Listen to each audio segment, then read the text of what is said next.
Ibandla iChrist Revealed International Church belivakashele isikole saseNdukwenhle High School endaweni yaseMlazi okuyila khona bekade kuyosizwa abafundi ukukhetha izifundo ezihambisana lokho abafisa ukufundela after i-high school.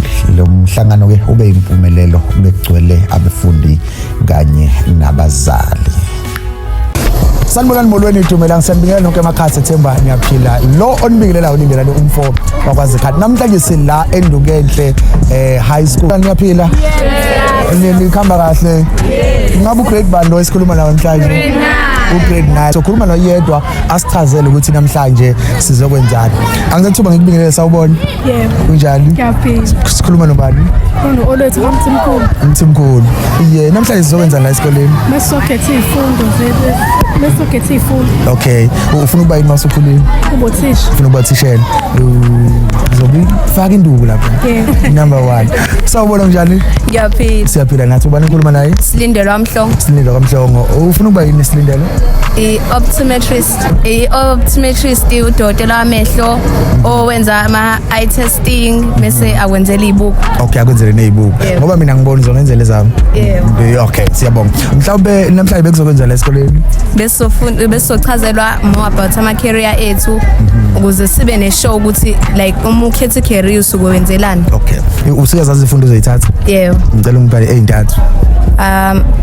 Pure maths, life science, ne-physics.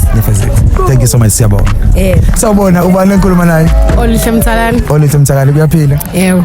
Yes, mhlawumbe ukubuza namhlanje besizokwenzani?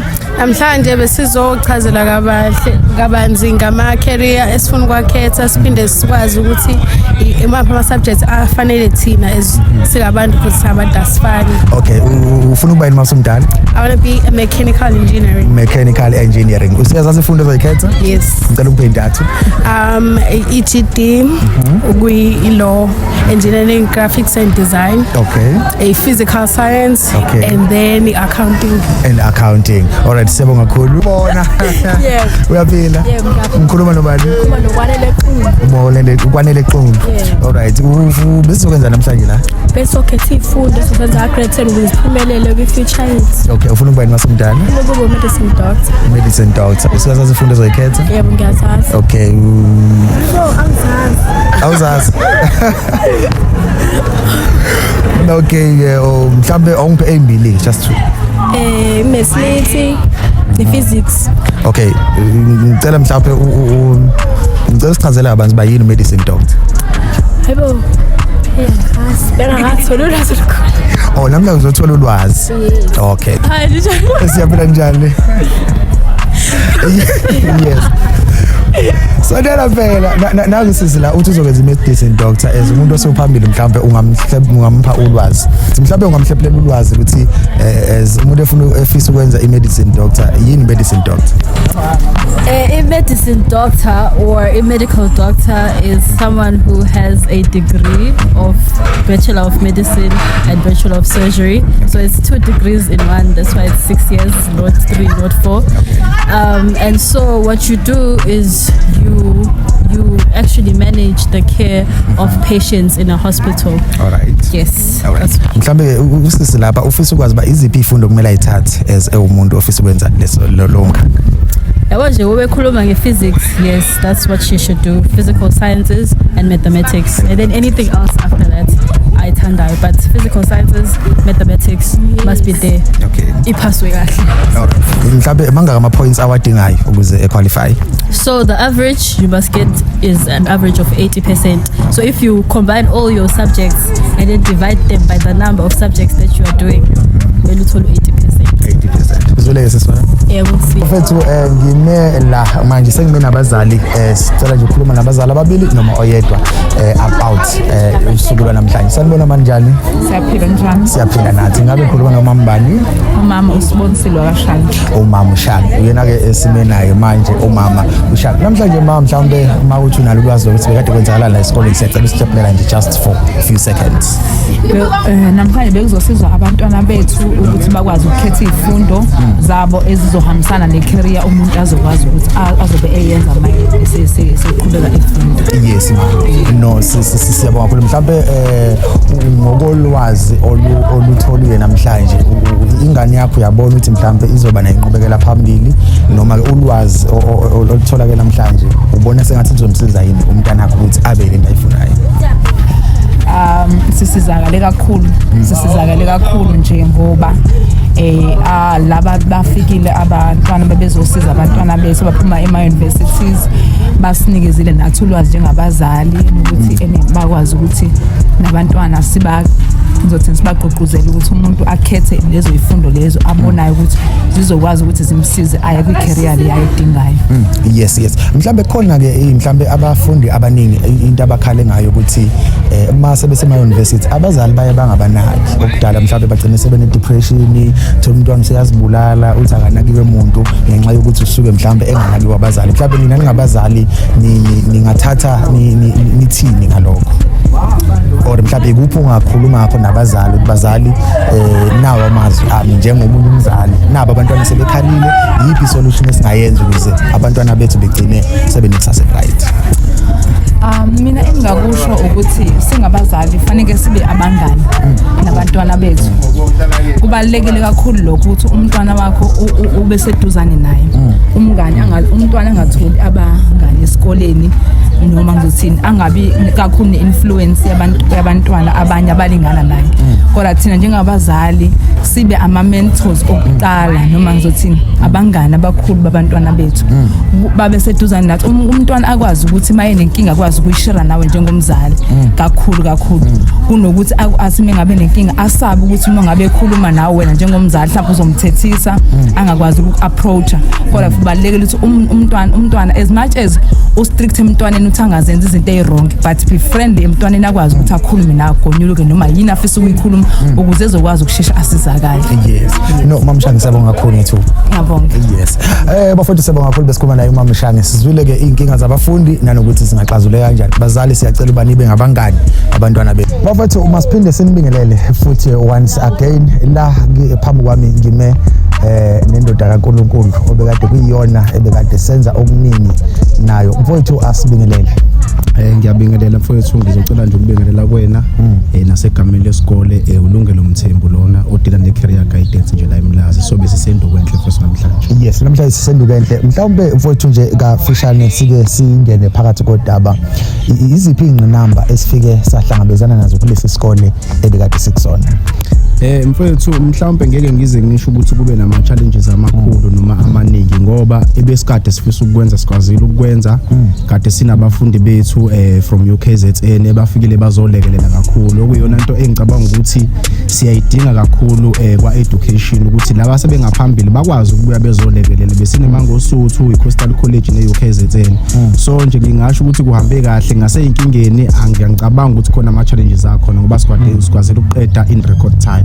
Yes mfowethu mhlambe ke siselapho kuma challenges ake singene kubafundi ukuthi ikuphi emfike nakubona kubafundi ukuthi mhlambe uthisha ongathi ubona le video noma ke abaphathi abakhulu abangabona le video ukuthi iziphi inkinga kumele zilungiswe ezikoleni since abafundi bezokhetha imkhakha ilupho ulwazi abalidingayo mhlambe kufike kwabonakala ba abafundi bayashoda makulana lana la. Mfowethu babuza ikhali ngiyabonga kakhulu ngombuzo ongibuza wona ngoba ngicabanga ukuthi education system nje mfethu yonke South Africa vele yasilimaza. Siyafisa ukuthi kwa education kakhulukazi nje baphela umuntu usabhese eMlazi kwamanje ukuthi bazama ukuyi-understand lento ye-career guidance ukuthi it is very important. So thisho omkhulu asendukenhle mangabe ekwazi ukuthi ayiqalise ka grade 9 yenza ukuthi umsebenzi wethu thina ube lula because kunzima ukuchannel umntwana uthi uyomchuzisa ama-course azowenza e-university esekwa grade 12 already. So ngicabanga ukuthi endukenhle basayibambe kahle ngoba uma uthi uyabhekisisa sizoyiqeda le nto yokuthi umuntu achoose i-stream uyongena ka-commerce ngoba ebona umngani wakhe but lokho besizokwenza namhlanje sizocheck ukuthi nje obuya kwa-commerce i-capacity yakho nama-results akho nawo current ayasho ukuthi leya muntu uzoba registered accounted in years to come uzoba yini mhlawumbe diploma in taxation uzokwazi nokwathola. Sibuye futhi size na kwi-physics and mathematics because ukungene lapha uyambuza umntwana grade 12 ufuna ukuba yini uthola ukuthi akazi ukuthi ufuna ukuba yini. So uyayibona lento ukuthi siyashayisa kodwa njengoba sikhona ke la mfethu siyacabanga ngicabanga ukuthi sizokwazi ukunqoba nabafundi bethu sisebenzisana nabo from ama higher institution njengoba befika bengenelela umsebenzi uzonqobeka babuzikhali. Yes mfowethu, mhlawumbe ke sisaselapho futhi once again ake si-check mhlawumbe mfowethu ukuthi kwi-system esetshenziswayo njengoba kade usho ukuthi abafundi abakwazi ukukhetha sebeka grade 12 ukuthi yini abafisa ukukhetha. Mhlawumbe ke ukubuyela emuva kancane ukuthi yiphi indlela abangakwazi ukubona ngayo abafundi. Khona umfundi othi mina ngenza lezi ifundo, yiphi indlela engakwazi ukubona ngayo ukuthi okay since khona uthi ufuna uba udokotela, kodwa uthola uba i-maths akekho good kuyona, uthola uba i-physics akekho good kuyona. Mhlawumbe kulowo mfundi lowo yes he or she is willing to be a doctor, but lezi zinto ezimshaya mhlawumbe ungathini kulowo mfundi lowo uthi mina ngifisa ukuba ukuthi kodwa izifundo zaleyo ndawo ziyangilimaza. Mhlawumbe iwapha amazwi ngoba abafundi abaningi benza njalo athi ngoba ngifuna ukuba udokotela angene ngenkani kwi-stream kanti sokugcina simshaya kusasa. Mfethu ngiyabonga kakhulu ngombuzo wakho muhle kakhulu because wona mbuzo ohlezi ushaya kakhulu. Number 1 mfethu i-career guidance ayiyi mfethu ngama feelings iya ngereality. Yes sir. Yes sir. Mangikhuluma kanjalo ngisuke ngichaza ukuthi ukhona umfundi ozothi hayi mina mfethu ngifuna ukuba i-chartered accountant, I understand, noma ngifuna ukuthi ngibe udokotela, but ama results akhe mfethu ayanqaba ukuthi angaba udokotela. Wena njengomuntu olead i-career guidance imapha amakhozi ongamnikeza wona azokwenza ukuthi ayibone naye ebalekile futhi engakwazi uku-achieve ama goals akhe ngaphandle kwe-medicine because ukhona umuntu ozothanda ukuthi ngithanda ukuba i-pilot but i-maths and physics akanayo. Yes, sina amakhozi amaningi ke mfethu-ke kuma institution esinawo la makhozi njengoba emaningi nje wena usuhlala phansi naye njenge-career guidance uthi nayi ikhozi ungayenza, nayi ikhozi ungayenza, nayi ikhozi into ezoba reachable for yena umntwana, understand, because nakhona kwi-medicine not ukuthi uzobe umdiscourage but uzomthatha ubeka i-medicine la bese ubeka 5 choices bese uthi kulama 5 choices nanti imali holwayo namathuba omsebenzi nani njengamanje isikhathini sesiphila kulona sesiphila kwisikhathi se-artificial intelligence. Yes sir. In years to come sizobe sinezinto edinga kakhulu technology, sinawo amakhozi anjalo asinga influence abantwana ngokuthi ayihamba uba udokotela, hamba uba uthisha, hambe uyoba yinesi. I understand sinama ICT development which are dealing with robotics. Yes, sino information technology. Let us influence our learners ngalezo zinto ithwebha i-career candidates ingenelela lapho, understand. Yes, ngoba lo funa i-medicine sizobuka i-report lakhe bese siyamtshela ngenxa ye-report lakho nama results akho awuphinde ubuke nala nakho lapho simnika i-support system not ukuthi siyamdiscourage. Yes sir. Mhlawumbe sesiphetha mntaka baba ngifisa mhlawumbe amazwi onganikeza abafundi since umuntu osebenza ngabafundi uyabona sometimes ezinye izinto mhlawumbe iwapha amazwi onganikeza abafundi abasibukele njengamanje ekhaya. Mfowethu ngiyabonga kakhulu ngumzalwane. Yes sir. So yonke into engiye ngiyenze ngiqale ngomkhuleko bese ngiphethe ngomkhuleko. Yes, sir. Kunevesi elincane elihlezi lingivuselela lapha Psalms 23 uverse 3 wakhona uthi he renew my strength. Yes sir. Uma ngabe umuntu nje uyawadinga amandla kunothemthu njengamanje kunomntana othi akenzekanga kahle ucabanga ukudropa out ucabanga ukuyeka kwaye lento efuna ukuyenza evasithi ayenzekanga empilweni vethu. Uma ngabe uzoba umfundi uyamdinga uNkulunkulu yena obuyisa amandla. So amandla ayaphela ngothemthu akwenzekanga nawo term 3 usanawo na i-final usanawo. You need God to renew your strength so that you will able to go forward. Ngizosho kanjalo ukuthi no ayikakapheleli baba. Isikole sisidetermine ngokuthi siyakwazi ukuphakela i-university because isikole singawukhipha 100% only to find ukuthi ba u5 abantu aba-university.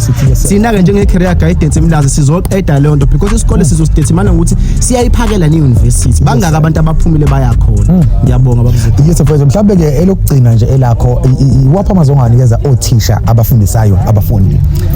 Bothisha ngicela ukuthi ningakhathali, ngicela ukuthi niqhubeke niyenze lento le yokulekelela abafundi and yenzani sure ukuthi abafundi anikhulumi negative ukubona kodwa nibanikeza ama sources a right azokwazi ukubalekelela. Extra classes uthinta abantu aba relevant, uthinta i-career guidance ngoba ukungena e-university mfethu akufuna umuntu ohlakaniphile, kufuna umuntu odiscipline umuntu omotivated. Umntwana ukuze abe motivated uzodinga wena njengomuntu omotivated ophambi kwakhe umdiscipline angene endleleni abe right. Yilokho nje ngingakusho ukuthisha nje ngapha. Mfowethu asibonge kakhulu ngethuba. Ngiyabonga kakhulu babuzikha. Asithathe uba sekubingelele sawubona. Yebo sanibona. Yebo siyaphila uba isimenayo. Winile wakandaba. Winile wakandaba. All right. Sisiwami sikuphi namhlanje la sikhona? Sisendukenhle high school. Yes, bekade khona ama career exhibition right today. La khona abafundi bekade bekhetha khona imkhakha. Mhlawumbe ke ukubuza nje imibuzo embalwa iwapha ama challenges eniwaficile kubafundi in terms of knowledge ekukhetheni ukuthi umuntu ufuna ukuba udokotela kuphi kumele akhethe, ufuna ukuba uthisha kuphi ufuna akhethe. Mhlawumbe kuphi enifike nakuthola kuma challenges okukhetha kwabafundi? So abafundi, I don't think they had like a full knowledge when it comes to what type of careers that they wanted to do. Yes. Because I remember there was even a kid who said they wanted to do they wanted to become a doctor of medicine, of which is not really the correct term, and it also makes me want to probe further. Wuti, do they actually understand Wuti, what type of career that is and what it implements and what it would require from them when they are choosing their subjects. But then I think ngokufika kwethu and the knowledge that we brought, I think konke lokho kusizakala. Yes, bazosizakala kakhulu. Mhlawumbe nje elakho elokuphetha iwapha amazwi angadlulisela kubafundi as umuntu osebi higher institution mhlawumbe osowabonile amanye ama challenges mhlawumbe empilo wena owungawazi afike mhlawumbe akuthi kancane, kodwa iwaphi amazwi anganikeza abafundi abathi mabebhekile bethi I'm willing to be like, so ngiyafisa ukwenza lento yenza mhlawumbe iwaphi amazwi angabanikeza wona, is an encouragement words or any words that you have for them? So I just re-emphasize the points that I was making as I was speaking to them Vele today. Yes. Uguti, number one, they need to make sure Uguti, they don't look at this thing of the minimum requirements, because that's not how universities pick. It's just there on the internet, but then they just pick from the highest till they reach the number of students that they want for that year. And to encourage them to just do their best. If it's possible for them to get 100, get 100%. If it's possible to get 90, get the 90%.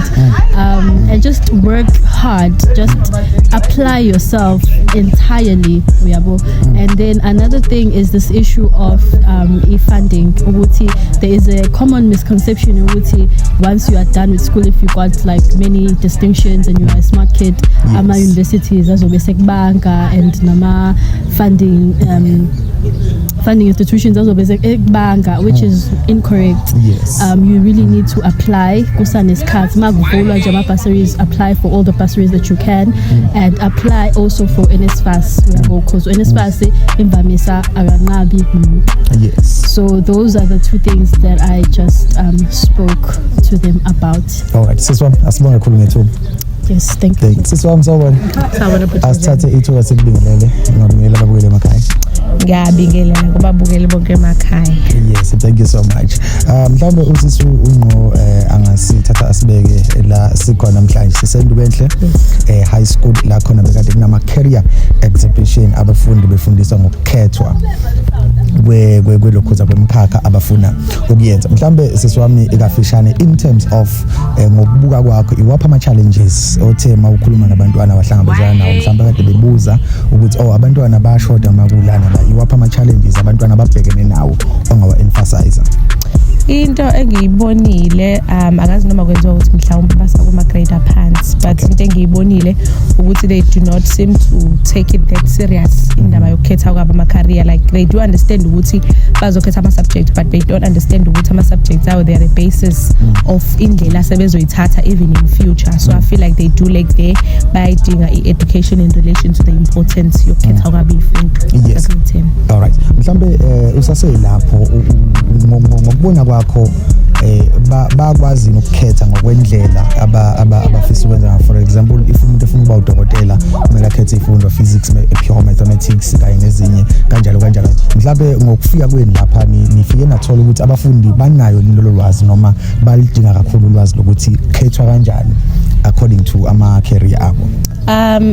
From what I've seen njengoba besikhona ukuthi abanye they do understand, but then knowledge yabo it is partial yabo, ayikho enough ukuthi umuntu understand it to the fullest. Yes. Abanye they don't understand at all ukuthi information abayidingayo la kudinga ukuthi uye kanje ngoba omunye uzomuza ethi ufuna ukuba udokotela, but then ifunda ayikhethayo they are much different from what they want. Ngize ngathi mina mangikhuluma nabo ukuthi like yes makuwukuthi ngenza law mina, makuwukuthi ufuna ukwenza law, yes it's possible ukuthi uyenze ngeifundo zaka physics, but it's much better if uzokwenza history, because most of university it won't be as hard because usuyijwayele leyo nto, and law is much based kakhulu kwi history, relate kakhulu ne history rather than physics. So to make things easier for yourself, rather choose history kune physical sciences. So some of them they lack, abanye bayazi, abanye they don't know, but nalaba baziyo understanding yabo limited to that exams. Yes, mhlawumbe nje sesiphetha nje iwapha amazwi onganikeza abafundi ukuthi nje these are the words from my heart. Since umuntu osuse university usuyalwazi uhambo lokuthi okay kanjwa kanje lapha nalapha mhlawumbe iwapha amazwi onganikeza abafundi abasemakhaya abasibhekile njengamanje. Okay, engakusho ukuthi umuntu if enza into whatever that you choose to do manje it is going to determine majority of your future. Yes. Number 2, ensure ukuthi whatever that you do or you choose to do kube ukuthi into ehamselanayo nawe. Ever sithi kuba nzima but it's better if ukuthi wenza into oyithandayo. Ku right ukuthi uhlupheke noma ukube nzima ngenxa yento sokuyithanda because uba naleyo drive yokuyenza rather than ukuthi wenze into ubungayithandi just because usibani ba not ticket. So whatever that you do ensure ukuthi into oyifunayo oyithandayo nozoyikhona wena as umuntu. Okay. Yes. Siswami asibonga kakhulu ngethuba. Siyabonga. Yeah. Saqhubeka ne-interview yethu. Mfowethu ungasondela nje. Asithathe ithuba sikubingelele mfowethu. Siyakubingelela. Yes. Ngiyaphila mfowethu. Ngiyaphila mfowethu kunjani? Hayi siyabonga. Ngabe umfowethu ubani igama nesibongo? Ya usihle wakwashelembe sibaba. Usihle wakwashelembe. Mfowethu namhlanje kade sila Endukenhle High School la khona bekade sizokwenza ama career exhibition la khona abafundi bebezosizwa in terms ukuthi kumele bakhethe kanjani imkhakha yabo. Mhlawumbe mfowethu kafishane iwapha ama challenges enifike nawabona abafundi abaningi ababhekene nawo which are common mhlawumbe olwazini ekutheni kukhethwa kanjani ngokwemkhakha okumele bakhethe ngayo. Engingakusho nje ukubonga kuqala ngiqamba ngithuba. Yes mfowethu, yes. Ngithuba ukuthi ngikwazi ukuthi nami ngikhuluma nabantwana. Abantwana ke akukhulu okuningi ngikubonile kuyi-challenge. Beside ukuthi nje kufanele bazi ukuthi yini la bayikhethayo. Yabona. Bazokwazi ukuyimela lento abayikhethile. Yabona. Ngoba phela kwesinye isikhathi ukhetha ngoba ukhetha umngane. Yabona. Ukhetha ngoba ukhetha umuntu ohleli naye deskini yabo kade uhleli naye sithini grade 9. Na mase grade 10 ukhetha. I-challenge ukuthi umuntu kumele azazi yabona ukuthi yini ayifunayo yabona. Engicabanga ukuthi ngisho nabazali kade bekhona ayikho into ngathini okuningi kumele bakwenze ngaphandle kokuthi balalele ukuthi ingane yona ifunani ngaleso sikhathi. Yes mfowethu. No mfowethu ngicabanga ukuthi kucacile mhlawumbe nje kafishane mfowethu iwaphi amazwi onganikeza abafundi sithi bekade sila esikoleni sibonile ama challenges sibonile abanye sakhuluma nabo wabona sabona ukuthi lapha baleka nalapha iwaphi amazwi ongabanikeza bona ekhaya izini words of encouragement or any words onawo nje ongabanikeza ona. Mina into engabanikeza yona into abangaphila nayo even after sebeqedile esikoleni sebeqedile i-tertiary ukuthi akuqina umqondo. Yes. Ngoba kwesinye isikhathi inhliziyo into oyithandayo ungathanda kodwa manje akusho ukuthi into uma uyithanda usukuyazi. Kwesinye isikhathi ukuyithanda into oyihalela yabona ufisa ukuba nayo kodwa uthola ukuthi awunako emqondweni ukuthi mengase ngiyithole lento ngingakwazi ukuqhubeka noma ngenza imali kanjani noma ngiqhubeke empilweni kanjani. So abantu babe mentally strong into engayisho ebafundini. Number 2 isinqumo sithathile simele yabona ngoba phela akekho umunye umuntu ozokuthathela isinqumo sakho ngaphandle uma ukuthi khona umuntu okuthatha isinqumo sakho it means awuyiphili impilo ofuna ukuyiphila. Yes sir. Yabona. Yes sir. So ngicabanga ukuthi lokho kuphela okubili okubalekile. Sibonga kakhulu mfowethu ngethuba. Ngiyabonga kakhulu baba. Mathatha ithuba sikubingelele sawubona. Yebo njani. Siyaphila njani? Ngiyaphila. Sikhuluma nobani? Khuluma noLuthando ngamakhanya. uNoluthando Makhanya. Namhlanje silapha Endukenhle High School sikhuluma noNoluthando wakwamakhanya. Sisemncane mhlawumbe ngifisa ukuthi ngibe nemibuzo kuwena mhlawumbe on behalf of abafundi ungathini since bekade kufike abantu bezonifundisa about ukuthi kukhethwa kanjani ngokwemkhakha enifundayo I mean ukuthi kukhethwa kanjani mhlawumbe iwapha amazwi ongawadlulisa nje on behalf of abafundi. Ngicabanga ukubonga ithuba ukuthi ngikwazi ukukhulumela abafundi. Yes. Ngingasho ukuthi siyabonga kakhulu ukuthi bakwazile ukufika bezowenza ama insights about ama subjects efanele bawakhethe. Yes. Kuyinto esiyithokozela kakhulu because i-challenge lento yokukhetha ama subjects because umntwana vele angazazi. Kwesinye isikhathi ekhetha into angayithandi or into abona ukuthi mhlawumbe yenziwa abantu abaningi bese ayenza bese kuba i-challenge. Mase kuyona subject agcina seshintsha sebuyela kwamanye ama course. senze into abengayithandi yabo. So nje iba i-challenge kakhulu lento yokhetha ama-subjects siyabonga. I think futhi izokwazi ukubasiza ukuthi bakwazi ukubona ukuthi ikephi la kufanele baye khona, izobasiza kangakanani nokuthi futhi bakwazi ukukhetha. I think futhi bazokwazi ukwenza ama-subjects ezokwazi ukuthi abasize ukuthi benze imisebenzi abayithandayo. Yes, mhlawumbe ngafishane ikhona yini imibuzo kade unayo futhi ephendulekile kulokho abade kufundiswa namhlanje? I think ikhona kakhulu noma mina I'm currently going through grade 12 I'm going to. Oh, you're doing grade 12 now. Alright, mhlawumbe iyiphi leyo mbuzo then bese futhi usho ama solutions owathola?